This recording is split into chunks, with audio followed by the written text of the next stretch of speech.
Possibility शायद वाहिद company होगी ट्रेनिंग इंडस्ट्री में जिसने कभी कोई एनुअल डिनर नहीं किया. We have never invited our clients in at the PC hotel और सम अदर प्लेस जिसमें हम उनको खाने खिला रहे हो या अपने बारे में प्रेजेंट कर रहे हो. हमने आज तक अपनी कोई प्रोडक्ट जो है वो किसी गैदरिंग में लॉन्च नहीं की. Interesting. While I speak to you, तो मैं अपने आप को भी कह रहा हूं कि लिटरली हमने कभी ऐसा नहीं किया कि हमने कंसल्टिंग सर्विसेज शुरू की और हमने सारे सीईओज को, एचआर डायरेक्टर्स को इनवाइट किया और कहा हो कि जी ये हम करने लगे. तो फिर हमारा बिजनेस एक क्लाइंट से 450 क्लाइंट्स तक कैसे फैल गया. एक मुल्क से या एक लाहौर जैसे छोटे शहर से बहुत सारे मुल्कों में कैसे फैल गया. और जिन लोगों को मेरी स्टोरी का पता है वो जानते हैं कि मेरा कोई क्लास फेलो और कोई रिश्तेदार नेस्ले में या कोका कोला में नहीं था. और जो बड़ी बड़ी कंपनीज जो आज हमारे क्लाइंट्स है कोई कोई कोई वहां पे नहीं था. No reference at all. So अपने आप को मनवाना था. तो थैंक गॉड मेरे उस्ताद बहुत अच्छे थे जिन्होंने ये सिखाया कि आप अच्छा काम करके दिखाओ तो आपका कारोबार वर्ड ऑफ माउथ से फैलेगा. सो आज जिनमें सीईओज को कोच करता हूं and some of those CEOs they run corporations जो कई 100 अरब की कंपनीज हैं and I coach them. I feel humble sharing with you that some of the CEOs that I coach, they run corporations which are worth few hundred billions. तो how do I get to coach them? और वो क्यों मेरे जैसे बंदे को अपना coach accept कर ले and they are very successful already. उनके 18 से 20 हजार एम्प्लॉइज होते हैं और वो कई कई मुल्कों में काम कर रहे होते हैं and they accept me as a coach. Why? Because somebody is telling them that Kesar is a good coach or a great coach or whatever. I am not advertising anywhere. I am not reaching out to the clients. I remember 2014 में जब पहली बार मैंने Pepsi के साथ काम किया तो Pepsi approached us and said, Kesar, we never heard about you. So where have you been? I said, I'm in the industry. My office is in Lahore. तो उन्होंने कहा कि कभी आपके बारे में नहीं सुना और कभी आपने हमें अप्रोच नहीं किया. और इत्तेफाक से पिछले एक हफ्ते में जब से हम सोच रहे थे कि हमने ये ट्रेनिंग करानी है तो जिससे भी बात की उसने आपका नाम लिया. For instance they said we spoke to somebody who has recently joined us and the guy came from Coca Cola, senior guy. तो उसने कहा आप कैसर अब्बास से करें. Then they spoke to someone else outside the industry. उसने कहा कैसर अब्बास से training कराएं. Then they spoke to one of our best competitors. His name is Farhad Karmali and got a huge regard for Farhad. So Farhad was and still is Pepsi के context में they called Farhad their family doctor. तो फरहाद से उन्होंने पूछा कि because Farhad was originally supposed to do the assignment and he was unavailable and Farhad is very kind. उनसे पूछा कि अच्छा आप नहीं है तो फिर बताएं किससे कराएं. तो फरहाद ने भी कहा कि आप कैसर अब्बास से करा दें. सो जब इतने सारे लोगों ने उनको मेरा नाम रिकमेंड किया तो eventually they started working with me. Pepsi ने मुझे बार बार कहा कि आप आपके बारे में कभी सुना नहीं. तो मैंने उनको जो जवाब दिया मैं आपसे शेयर करता हूँ. मैंने कहा जी पेप्सी का हेड ऑफिस भी लाहौर में, मैं भी लाहौर में बेस्ड हूँ और मुझे स्टार्ट किए हुए बिजनेस उस वक्त अप्रॉक्सीमेटली 9 ईयर्स हो चुके थे. तो मैंने कहा जी कि जब भी कोई ट्रेनिंग कंपनी स्टार्ट करती है तो उनकी जो आइडियल ड्रीम लिस्ट है क्लाइंट्स की, तो ये कैसे मुमकिन है कि उसमें पेप्सी ना हो. तो पेप्सी मेरी लिस्ट में भी हमेशा से मौजूद था और शुरू में मैंने कोशिश भी की. I had a couple of meetings but Pepsi में मुझे किसी ने लिफ्ट नहीं कराई.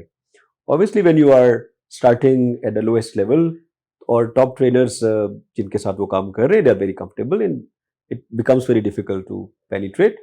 तो मैंने ये फैसला किया कि instead of running around and feeling disrespected in meetings where you are not even wanted and getting rejected and लोगों के सरों पे जबरदस्ती सवार होने की बजाय let's focus on your work. तो मैंने उनको जो जवाब दिया मैंने कहा जी आपके डेटाबेस में कितनी ट्रेनिंग कंपनीज होंगी जो आपको अप्रोच करती हैं. तो उनके जो उस वक्त हेड ऑफ एचआर थे वो हंसे कहते हैं यार सारा दिन कॉल्स आती रहती है, सारा दिन ईमेल्स आती रहती है और लोग मीटिंग्स के लिए रिक्वेस्ट करते हैं. मैंने कहा have you ever received an email from Possibilities? And the guy thought for a while says no we never heard from you. और आई सेड कभी किसी ने कॉल किया हो और हमने अपनी सर्विसेज आपको बेचने की कोशिश की हो? उन्होंने कहा कि नहीं ऐसा कुछ नहीं हुआ. तो मैंने कहा कि कभी हमने आपको कोई अपनी और प्रोडक्ट्स और सर्विस बेचने के लिए आपसे मुलाकात की रिक्वेस्ट की हो, तो उन्होंने कहा कि नहीं। तो मैंने कहा कि हमारी स्ट्रैटेजी ये है कि we just focus on good work. तो एक बार जब हम अच्छा काम करते हैं, उस वक्त हमारे कोई 250-300 क्लाइंट्स तब भी मौजूद थे। तो मैंने कहा कि ये 250 और 300 क्लाइंट्स जो इस वक्त मौजूद है, सो अल्लाह का लाख लाख शुक्र है कि सारे वो क्लाइंट्स जिन्होंने एक दूसरे को बताया। टीम बिल्डिंग करानी है तो टॉक टू पॉसिबिलिटीज। आपको सेल्स में ग्रोथ चाहिए, go and talk to possibilities. आपको लीडरशिप कोचिंग करानी है अपने टॉप लेवल लोगों की, गो टू पॉसिबिलिटीज। सो आप एक क्लाइंट को जब डिलीवर करते हैं सर्विस, तो उसको इतना फोकस करते हैं, इतनी अटेंशन देते हैं और उसको इतना डिलाइट करते हैं और प्लेजेंटली उसको इतना सरप्राइज करते हैं अपनी डिलीवरी से, जो भी आपकी प्रोडक्ट है, जो भी आपकी सर्विस है, कि वो client then becomes your advocate. वो क्लाइंट दूसरे लफ्जों में आपकी सेल्स टीम का हिस्सा बन जाता है। So I am lucky enough to be able to get recommended by my competition. Sohail Zindani has booked me multiple times. Sohail is one of the finest trainers in the country and the best speaker according to me in Pakistan as a public speaker. Is fabulous. He has made a lot of business opportunities for possibilities. हमारे जो client से HR directors या CEOs एक company से दूसरी company में जाते, तो they've been so satisfied with our services, तो वो कहते हैं कि यार यहाँ पे भी वही चैलेंज है, तो वही काम हमने दोबारा करना है.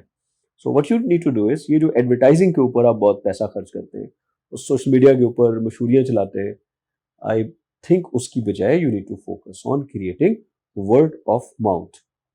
और ये जो साख आपकी बनती है, वो तब बनती जब आप अपने बारे में बड़ी बड़ी बातें करने की बजाय इस तरह से क्लाइंट को सर्व करें कि क्लाइंट आपके बारे में लोगों को बड़ी बड़ी बातें करे.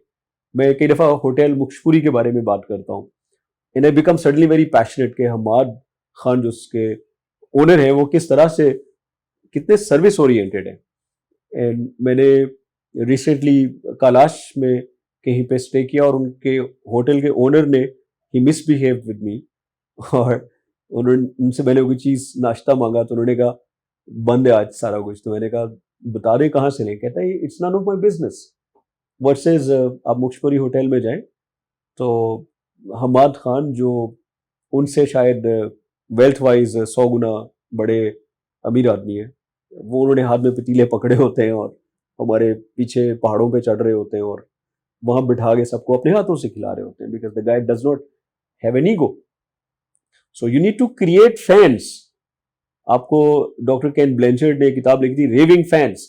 आपको फैंस क्रिएट करने जो आपके काम के सेटिस्फाइड एम्बेसडर्स हैं, जो हर जगह पे आपके कारोबार का प्रचार करते हैं. तो मैस मार्केटिंग नहीं, आप रिटेंशन पे तवज्जो दें. जो क्लाइंट जो दुकान के अंदर आ गया उसको ऐसा डिलाइट करके भेजें कि वो दोबारा खुद भी आए और बहुत सारे बाकी लोगों को भी आपके बारे में बताए. लेकिन कुछ लोगों का अनफॉर्चुनेटली रवैया जो है वो बड़ा ट्रांजैक्शनल है, और यही वजह है कि उनको हर बार नया क्लाइंट ढूंढना पड़ता है. और इसके बारे में बहुत सारी रिसर्च है कि एक एग्जिस्टिंग क्लाइंट को सर्व करने के ऊपर जो पैसे खर्च होते हैं उसकी निस्बत जो नया क्लाइंट है उसको लाने के ऊपर बस बिजनेसेस में फर्क होता है. तो किसी बिजनेस में 13 गुना ज्यादा पैसे लगते हैं और कुछ बिजनेसेस में 80 गुना ज्यादा पैसे खर्च करने पड़ते हैं to acquire a new customer. तो फिलॉसफी ये रखिए कि अपने कारोबार को एक्सपेंड करने के लिए नया कस्टमर हर बार घेर के लाने की बजाय जो एग्जिस्टिंग कस्टमर्स हैं उनको बहुत अच्छा सर्व करने पे तवज्जो दें, ताकि वो वापस जाके आपके बिहाफ पे और बहुत सारे कस्टमर्स को घेर के आपके पास वापस लाएं. So for instance when I did this website with Brainbeat did such a fantastic job. Shafat Hashmi और उनकी टीम ने, कोई अमेरिका में उनकी टीम का बंदा हमें गाइड कर रहा है, कोई यूएस से ऑनलाइन है. सो मेरी टीम के अगर 3 लोग बैठे थे वेबसाइट के बनाने के प्रोसेस में, तो ब्रेनबीट टीम के 11 लोग बैठे होते थे. And everybody is taking notes, everybody is focus, everybody is competent. तो आप सोचते हैं कि यार जो पैसा आपने दिया उसके बदले में जो आपको सर्विस मिल रही है, दिस इज फिनोमिनल. तो मुझसे कोई क्लाइंट पूछेगा यार तुम्हारी वेबसाइट इतनी शानदार है, ये किससे बनाऊं, तो मैं कहूंगा ब्रेनबीट से बनाए.